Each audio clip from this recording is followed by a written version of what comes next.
மகாபரிசுநாமத்துக்கு சோத்திரமும் மகிமையும் உண்டாவதாக. இதோ இந்த 13வது நாளை கர்த்தர் தந்த இந்த ஈவுக்காகவும் மகிமைக்காகவும் சோத்திரம் உண்டாவதாக. நம்ம வேதத்தில் உள்ள பெண்களை பற்றி அறிந்து வந்திருக்கிறோம். அவர்களை குறித்து தியானிக்க கடவுள் சித்தமாக இருந்திருக்கிறாரு. ஸோ இன்ற நாளில் கூட அவரோட காலை பொழுதில் ஒவ்வொரு நாளும் அவரோட கிருபை புதிதாக இருக்கும் தயவுக்காக நம்ம அவருக்கு நன்றி செலுத்துவோம். இந்த வேலையில் கூட இன்றைய நாளில் 12வது பெண்ணாக கடவுள் நம்மளுக்கு தியானிக்க கொடுத்திருக்கிற பெண் எஸ்தர். எஸ்தர் நமக்கு எல்லாருக்குமே தெரிந்த ஒரு பெண்ணாக தான் இருக்காங்க. எஸ்தர் பாபிலோனிய சிறையிருப்புக்கு பிறகு பாரசீகத்தில் வாழ்ந்த ஒரு யூத அனாதை பெண். இவங்க இவருடைய எபிரேய பெயர் அதசா, மிரட்டல் செடியின் அர்த்தமா. ஆனால் எஸ்தர் என்றால் நட்சத்திரம் என்று பொருள். அந்த அதசா எபிரேய அந்த பெயரை எஸ்தர் என்று மாற்றப்பட்டது. அப்படின்னா நட்சத்திரம் என்று பொருள். வேதாகமத்தில் பெண்களின் பெயரால் வழங்கப்படுபவை வேதாகமம் 2 பெண்களோட பெயரில் தான் வழங்கப்படுது புத்தகங்கள். ஒன்று அதில் எஸ்தர் மற்றும் ரூத். இவங்களோட 2 பெயரில் தான் book of Esther, book of Ruth இருக்குது. எஸ்தர் புத்தகத்தில் தேவன் அல்லது கடவுள் என்ற பெயர் நேரடியாக குறிப்பிடப்படவில்லை. இருப்பினும் அவரின் பாதுகாப்பு மறைமுகமாக வெளிப்படுகிறது. எஸ்தர் புக் ஆஃப் எஸ்தரில் பார்த்தோன்னா நேரடியாக குறிப்பிடப்படவில்லை. இருப்பினும் அவரின் பாதுகாப்பு மறைமுகமாக வெளிப்படுகிறது. தனது பெற்றோரை இழந்த பிறகு அவரது உறவினரான மொர்தெகாயில் அப்படின்றவங்க ஒரு மகளை போல வளர்க்கப்பட்டார். ஸோ இவங்க ஒரு யூத அனாதை பெண்ணாக இருந்தவங்க தான் எஸ்தர். ஸோ இவரை மொர்தெகாயில் என்ற ஒருத்தர் மகளை போல வளர்க்கப்பட்டார். இவங்களை குறித்து நம்ம பார்க்கும்போது ராணி வஸ்தியின் பதவி நீக்கம் பற்றி நம்ம ஃபஸ்ட்டு பார்க்கணும். ராணி விருந்தின் போது ராஜா அழைத்தும் வராததால் பதவியிலிருந்து நீக்கப்பட்டார். ஸோ அந்த ராணி நீக்கப்பட்டதின் நிமித்தமாக தான் எஸ்தர் ராணியாக தேர்ந்தெடுக்கப்பட கடவுளால் தீர்மானிக்கப்பட்டாங்க.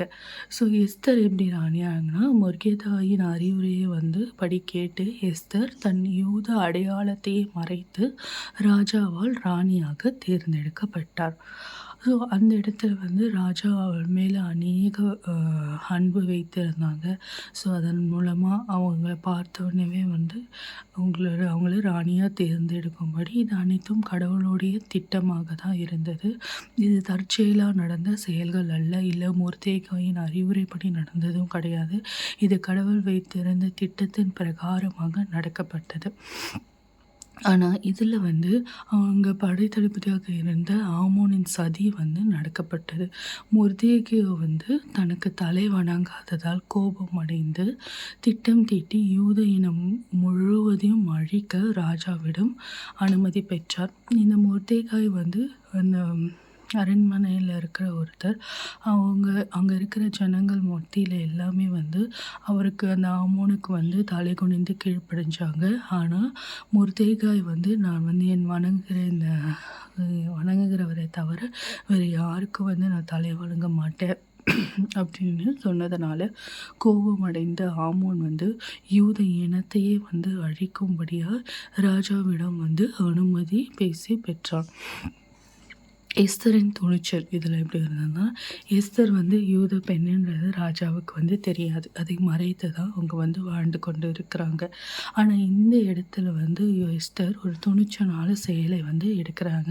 நான் செத்தாலும் சாகிறேன் என்று தீர்மானித்து உயிரை பணயம் வைத்து ராஜாவை காண சென்றாள். ஸோ ராஜாவிடம் வந்து உண்மையை சொல்ல, நான் செத்தாலும் பரவாயில்ல அப்படின்ற ஒரு துணிச்சலான ஒரு செயலை எடுத்து ராஜாவை காண சென்றாள். ஸோ ஏன்னா அந்த காலத்தில் வந்து ராஜாவை ராணியே வந்து பார்க்கணும்னு நினச்சாங்கனாலும் அவ்வளோ ஈஸியாக வந்து இது பண்ண முடியாது. அவரோட பெர்மிஷன் இருந்தால் தான் போய் பார்க்க முடியும். ஸோ அப்படி இருக்கிற வேலையில் தான் எஸ்தர் வந்து செத்தாலும் சாகிறேன் என்ற ஒரு தீர்மானத்தை எடுத்து உயிரையே பணயம் வைத்து தன் யூத குலத்தை வந்து காப்பாற்ற கிளம்பினாங்க.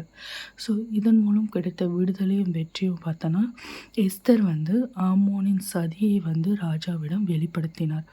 ஆமோன் தான் செய்த தூக்கம், அந்த ஆமோன் வந்து யூத மக்களை அழிக்கணும்னு தூக்கு மரங்கள் வந்து செய்து வைத்திருந்தான். ஆனால் எஸ்தரின் துணிச்சலான செயலினால் அவன் ஆமோன் சதியை வெளிப்படுத்தினதால் ஆமோன் வந்து தான் செய்த தூக்கு மரத்திலே தானே தூக்கிலிடப்பட்டார்.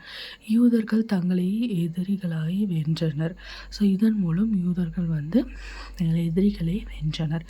இதுக்காக தான் இந்த பூரிம் பண்டிகை வந்து கொண்டாடப்பட்டது. அப்போது யூதர்கள் அழிவிலிருந்து வெற்றி பெற்றதன் நினைவாக வந்து பூரிம் என்றும் திருவிழாவை கொண்டாடினார்கள். ஸோ இதில் வந்து நம்ம பார்க்கும்போது எஸ்தர் வந்து மிகவும் கீழ்ப்படிந்த ஒரு பெண்ணாக வந்து நம்மளால் பார்க்க முடியுது. அவங்க வந்து ஒரு அனாதை பெண்ணாக இருந்தாலும் அந்த மொர்தெகாயில் வந்து வளர்ப்பு மகளாய் தான் வளர்க்கப்பட்டார்.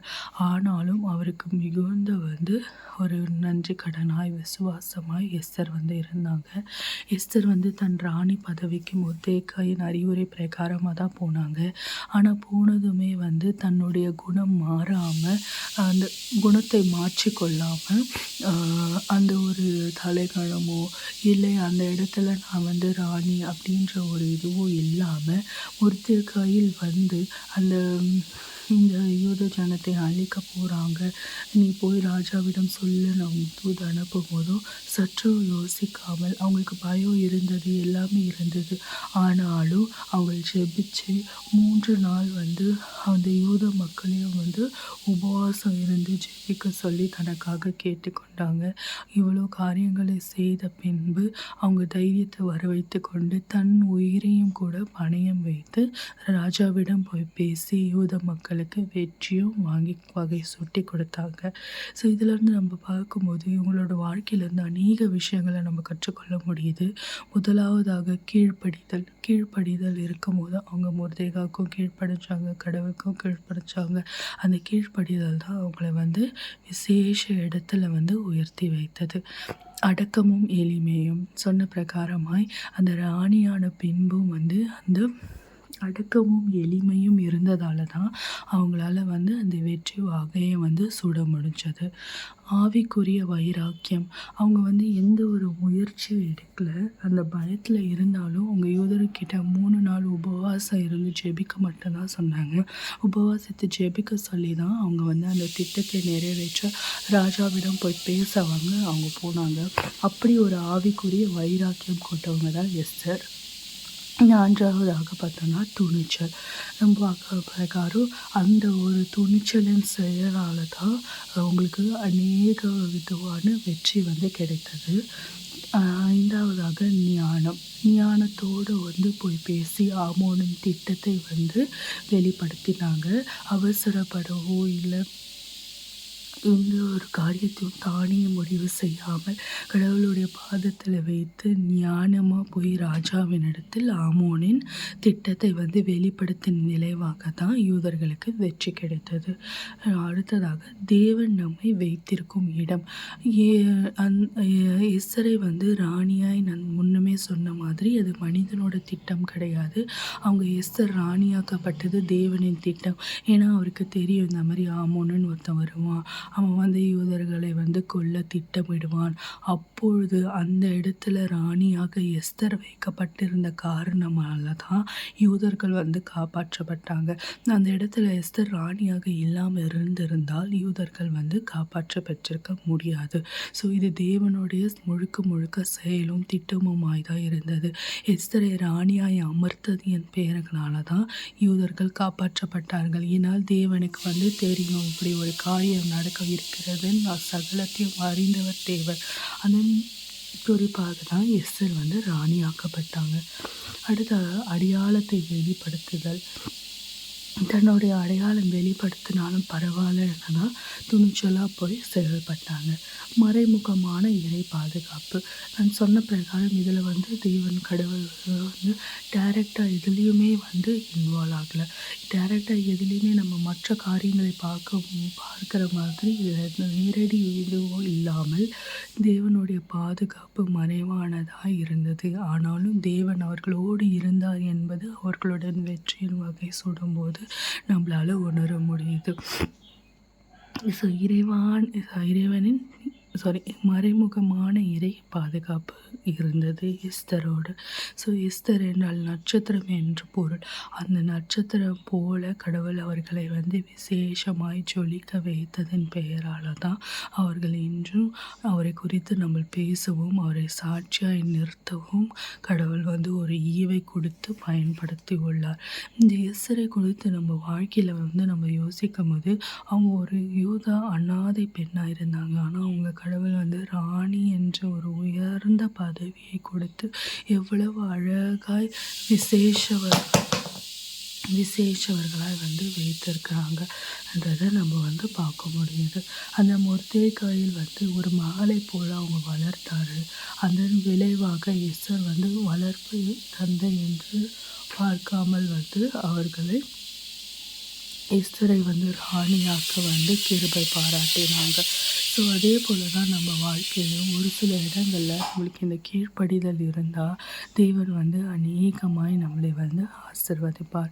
நம்ம எந்த ஒரு சூழ்நிலை இருந்தாலும் சரி, நம்ம எவ்வளோ கீழே இருந்தாலும் சரி, ராணியாய் உயர்த்த கூட கடவுள் வந்து நம்மளுக்கு பயன்படுத்தணும்னு நினைக்கும் போது அதற்கு நம்ம ஒத்துழைத்து அதற்கான கீழ்ப்படுதலை கொண்டு நம்ம செய்யும் போது வந்து கடவுள் நிச்சயமாய் நம்மளை வந்து ஆசீர்வதிப்பார்.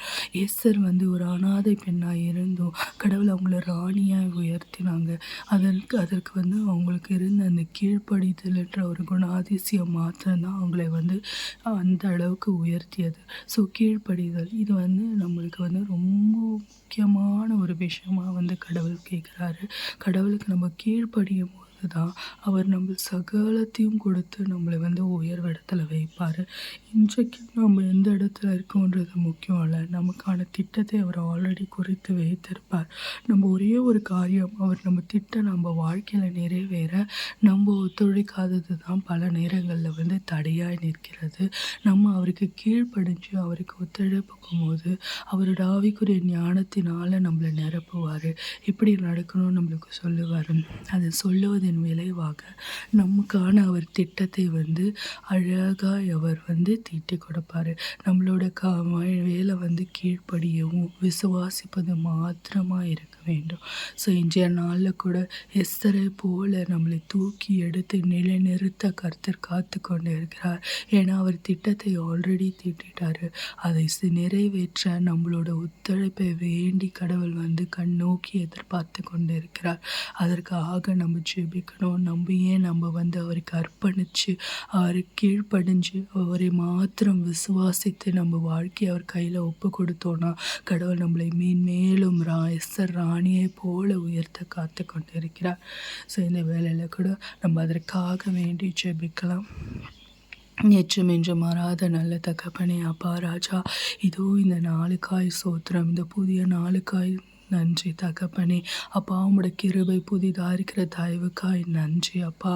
நீர் கொடுத்த இந்த நாளில் கூட அப்பா இதோ நாங்கள் எஸ்தரை குறித்து அப்பா தியானித்த போதும் எஸ்தரை குறித்து பேசவும் அப்பா அவர்கள் வாழ்க்கையிலிருந்து நாங்கள் கற்றுக்கொள்ளவும் அப்பா நீர் எங்களுக்கு கொடுத்த இந்த கீழ்ப்படிதல் என்ற ஒரு காரியத்தை அப்பா நாங்கள் அப்பா பின்பற்ற கிருபை செய்யுங்க. அந்த கீழ்ப்படிதலும் எளிமையும் எங்கள் வாழ்க்கையில் எப்போதும் இருக்க கிருபை செய்யுங்க. உமக்கு பயப்படுற பிள்ளைகளாய் உமக்கு கீழ்ப்படுகிற பிள்ளைகளாய் எங்களை மாற்றுங்க அப்பா. எப்பா இப்போ வரைக்கும் நாங்கள் அப்பா கீழ்ப்படியாமல் இருந்திருக்கலாம். எங்களை தயவாய் மன்னித்து என் தேவன் அப்பா இந்த ஒரு விஷயங்களை பாருங்க. இனி எங்கள் வாழ்க்கையில் அப்பா நாங்கள் கீழ்ப்படிந்து ராஜா உம்மை மாத்திரம் நோக்கி பார்ப்போம் அப்பா. அதற்கான அப்பா பலத்தையும் ஞானத்தையும் என் தேவனீர் அளிக்க வேண்டுமாய் கிருபை செய்கிறோம் அப்பா. எஸ்தரை போல அப்பா அனாதையாய் நாங்கள் இருந்த போதும் உமக்கு கீழ்ப்படிந்து நடக்கவும் அப்பா நீர் எங்களை கொண்டு செய்ய இருக்கிற திட்டத்தை அப்பா செய்து முடிக்க நாங்கள் ஒத்துழைக்க கிருபை செய்யுங்க அப்பா. அதற்கான ஆவிக்குரிய ஞானத்தையும் அப்பா எஸ்தருக்கு இருந்த தைரியத்தை துணிச்சலை போல ஆவிக்குரிய துணிச்சலும் தைரியமும் எங்களோடு இருக்க கிருபை செய்யுங்க ராஜா. அப்பா அதற்கு நீர் எங்களோடு இருந்தால் மாத்திரமே இது சாத்தியமாகும் அப்பா. இந்த 2026ஆம் ஆண்டின் பிரகாரம் ராஜா அப்பா தகப்பனே உம்முடைய தயவு உம்முடைய கிருபை உம்முடைய காருண்யம் எங்களோடு இருந்து வழிநடத்திட்டோம். உம்முடைய காருண்யம் எங்களை பெரியவனாக்க அப்பா நாங்கள் அதற்கு அப்பா உமக்கு ஒத்துழைத்து உமக்கு கீழ்ப்படிந்து உம் திட்டம் எங்கள் வாழ்க்கையில் நடக்க அப்பா அதற்கு அப்பா எங்களை நாங்கள் சுத்திகரித்து கொண்டு நடக்க கிருபை செய்யுங்க. என் தேவன் அப்பா நீர் எங்கள் வாழ்க்கையை அப்பா பொறுப்பெடுத்துக் கொள்ளுங்க அப்பா. நாங்கள் எங்களையே உம கையில் அப்பா அர்ப்பணிக்கிறோம் ராஜா. எங்களையே உம கை கரங்களில் அர்ப்பணிக்கிறோம் தகப்பனே. நீர் பொறுப்பெடுத்து கொள்ளுங்க ராஜா. நீர் எங்களை வழிநடத்துங்க அப்பா. அப்பா தகப்பனே எல்ரோஹி எங்களை காண்கிற எங்கள் தேவனே அப்பா. அப்பா எங்களை கண்டு கொண்டு இருக்கிற எங்கள் தேவனே அப்பா. நாங்கள் உங்களுக்கு கீழ்ப்படிந்து அப்பா உமக்கு சித்தமானதை செய்ய எங்களுக்கு கற்றுக் கொடுங்க அப்பா. உம்முடைய ஆவிக்குரிய ஞானத்தினால் எங்களை நிரப்பி அருளுங்க அப்பா. எங்களை கொண்டு அப்பா அனாதையாய் இருந்த எஸ்தர் ராணியாய் மாறியது போல எங்களை கொண்டு நீ செய்ய இருக்கிற திட்டம் அப்பா பெரியவதாக இருக்கிறது அப்பா. ஆனால் அதை நாங்கள் உணர்ந்து எங்கள் வாழ்க்கையை அப்பா சீர்படுத்தி கொண்டு அப்பா நிலை நிறுத்தி ராஜா அப்பா உம்முடைய நாம மகிமைக்கென்று நாங்கள் வாழக்கிற செய்ங்க. அதற்கான ஞான பலனை நீர் எங்களுக்கு அளித்து இந்த நாள் முழுவதிலும் நீர் எங்களோடு வாங்க. நாங்கள் உன் பாதையில் நடக்க உமக்கு சித்தமானதை செய்ய எங்களுக்கு கற்றுக் கொடுங்க. எங்களோடு இருந்து வழிநடத்துங்க, ஆசீர்வதிங்க, பலப்படுத்துங்க. மீட்புற ரட்சகரமாக இயேசு கிறிஸ்து மூலம் ஜெபிக்கிறேன் ஜீவன் நல்ல தகப்பனே. ஆமென். ஆமென்.